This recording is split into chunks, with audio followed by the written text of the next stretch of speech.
कर्जत तालुक्यातून एक थरारक बातमी समोर आली आहे। दामत गावात गोवंश जनावरांच्या अवैध ची तयारी सुरू असतानाच नेरळ पोलिसांनी धाडसी कारवाई करून तिघांना रंगेहात पकडलंय।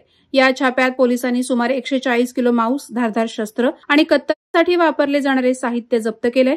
नेरळ पोलीस ठाण्याला गुप्त माहिती मिळाल्यानंतर रात्री उशिरा पोलिसांनी पथकासह गावात धाड टाकली। गावातील एका गोठ्यात छुप्या पद्धतीने गोवंशावर अत्याचार सुरू असल्याची माहिती मिळताच पोलिसांनी तत्काळ कारवाई केली। तपासादरम्यान गोठ्यात 2 गोवंश असल्याचं उघड झालं। या प्रकरणी फुरकान परवेज नजे वय 20, सलमान खुर्शीद नजे वय 28 आणि अखिल मुस्ताक नजे वय 34 या तिघांना घटनास्थळीच अटक करण्यात आली। यातील एका आरोपीवर यापूर्वीही अशाच प्रकारचा गुन्हा दाखल असल्याचं पोलिसांनी सांगितलं।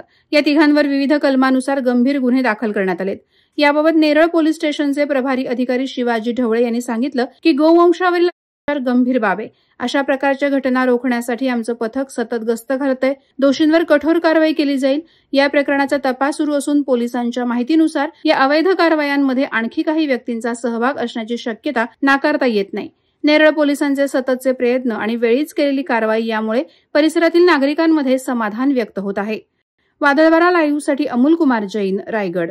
नवी मुंबई व रायगड जिल्ह्यातील ताज्या बातम्या आणि घडामोडींसाठी सबस्क्राइब करा वादळवारा लाईव्ह चॅनल आणि दाबा बेल आयकॉन।